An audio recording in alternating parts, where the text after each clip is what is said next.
ነገሮች እንዲሆኑ የምንፈልግበት መንገድና ነገሮች በእርግጥ የሚሆኑበት መንገድ ይለያያል።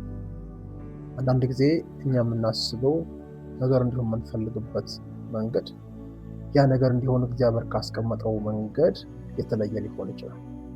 የእግዚአብሔር ቃል በምሳሌ ምዕራፍ 19 ቁጥር 21 ላይ እንደዚህ ይላል፣ በሰው ልብ ብዙ ሀሳብ አለ፣ የእግዚአብሔር ምክር ግን እርሱ ይጸናል ይላል። አንድ ትርጉም ላይ ይህንን ቃል ሰው ስለራሱ ሕይወት ብዙ አይነት ሀሳብን ሊያስብ፣ ብዙ አይነት እቅድን ሊያቅድ ይችላል። ስለሱ እግዚአብሔር የሚያስበው ነገር ግን ይጸናል ይላል። ብዙ ጊዜ በሕይወታችን ነገሮች ባሰብነው ፍጥነት እንዲሆኑ እንፈልጋለን። ባሰብነው ፍጥነት ባልሆኑ ቁጥር ውስጣችን እግዚአብሔርን መጠበቅም ሆነ መርህን መከተል ሊቸገር ይችላል።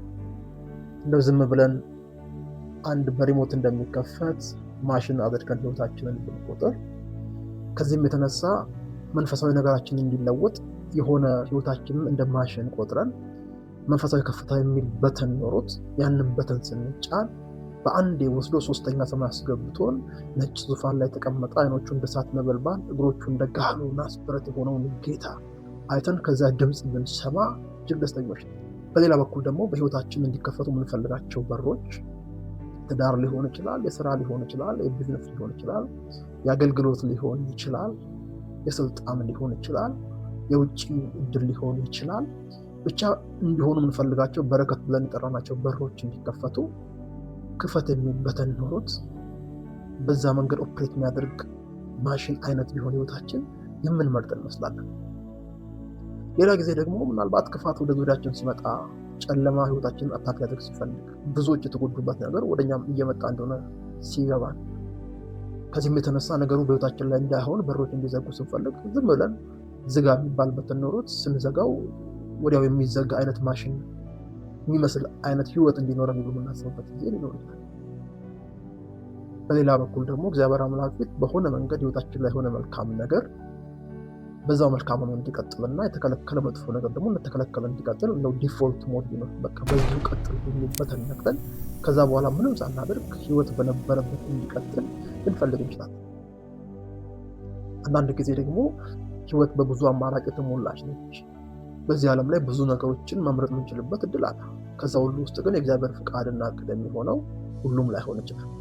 በዛ የሚሆንበት ጊዜ ከመቶ አማራጮች መካከል የእግዚአብሔር የሆነውን የሚመርጥ በተን ፕረስ ስናደርግ በተኑን ስንነካ መርጦ የእግዚአብሔር የሆነውን የሚያሳየን የሚለይልንና ይሄ ነው የሚል ማሽን አይነት ሆና ሕይወት ብትሆን መልካም እንደሆነ እናስብ ይሆናል።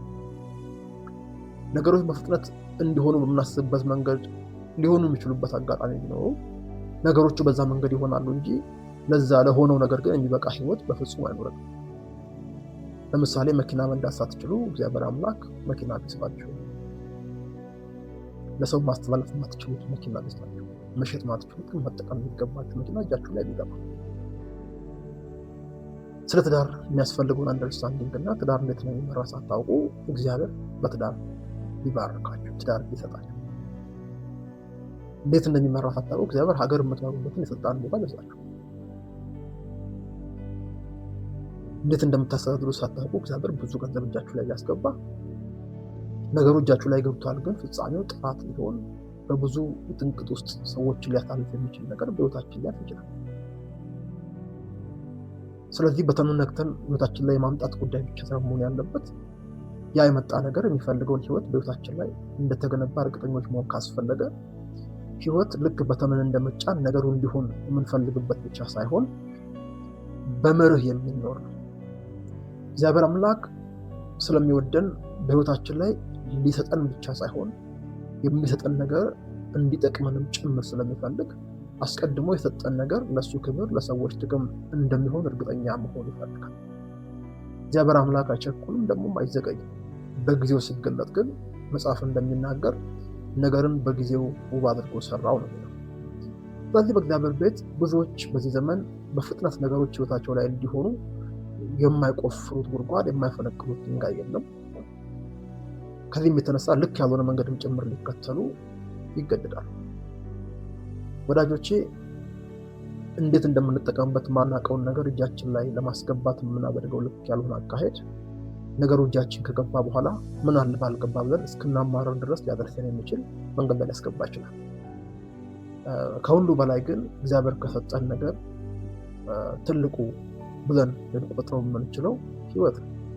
በዚህ ምድር ላይ ለተወሰኑ 10 ዓመታት 70-80 ከዛ በኋላ ድካም ነው እንደሚል መጽሐፍ ቅዱስ ሲሰጠን ያ ህይወት ለሆነ ዓላማ የተፈጠረ። ብዙ ሰዎች ቤታቸው የሚገጥማቸው ነገር ለምን እንደሚኖሩ ሳያውቁ ይሞታሉ። ወደዚህ ምድር ለምን እንደመጡ ሳያውቁ ከዚህ ምድር ወደ ዘላለም ይመለሳሉ።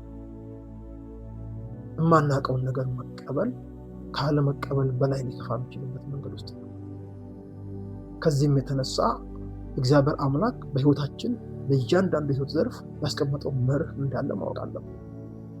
እግዚአብሔር መጽሐፍ ቅዱስ የሚያስቀምጥልን በርካታ መርሆች ቢኖሩም ቀጣይ ሳምንት ለተፈጠረለት ዓላማ መኖር እንድንችል በህይወታችን ያለውን የእግዚአብሔር ዓላማ መረዳት የሚል ትምህርት እንጀምራለን።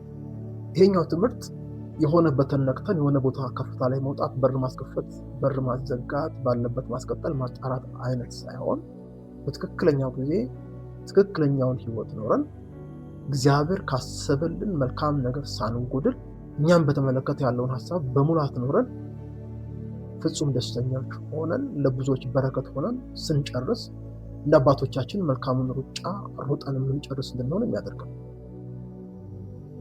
መጽሐፍ ቅዱስ ላይ በርካታ ሰዎች በዛ መንገድ ጨርሰዋል። ከዛ ውስጥ በጣም የምናውቀው ሐዋርያው ጳውሎስ። ሐዋርያው ጳውሎስ ዘመኑን ሊጨርስ አካባቢ እንደዚህ ብሎ ተናግሯል።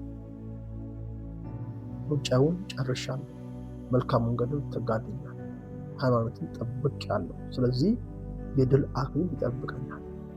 ሩጫውን ጨርሻለሁ ካለ በምድር ላይ ባለንበት ጊዜ መጨረስ የሚገባው ማለቅ የሚገባው የእያንዳንዳቸው ሩጫ አለ። ያንን ሩጫ እንደ ሩጫ ባህሪ መሮጥ እንድንችል እጅግ የሚረዳ በ12 ክፍል የሚቀርብ ትምህርት የፊታችን ሰኞ እንጀምራለን።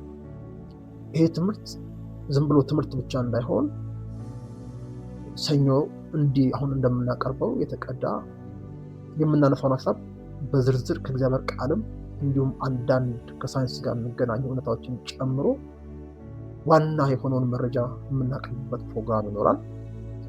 የሰኞን ትምህርት ተመርኩዞ ሮብ ደግሞ አጭር አኒሜሽን ያንኑ ትምህርት ሞር ቪዥዋላይዝ እንድናደርግ መሳል እንድንችል በውስጣችን የሚያደርግ የአኒሜሽን ቪዲዮ ይለቀቅና ይህንኑ በተመለከተ አርብ ደግሞ ያንን እውነት እንዴት በህይወታችን መኖር እንደምንችል የሚያስረዳ በዋይት ቦርድ አኒሜሽን የተዘጋጀ ቪዲዮ ይቀርባል። እውነት ለመናገር 12ቱን ክፍል ሳታቋርጡ በትክክል ፎሎ ካደረጋችሁ ህይወታችሁ ትርጉም ታገኛላችሁ። ብዙ ሰዎች የሚለፉት ህይወታቸው ትርጉም እንዲኖረው ነው። የህይወትን ትርጉም ሳያውቁ ትርጉም ያለው ህይወት መኖር ግን ፈጽሟቸው። ከዚህም የተነሳ ለህይወት ትርጉም የሚያበጅ ህይወትን ጥሪና እግዚአብሔር በህይወታችን ላይ ዓላማ የምንረዳበት ድንቅ ትምህርት ሰኞ እንጀምራለን።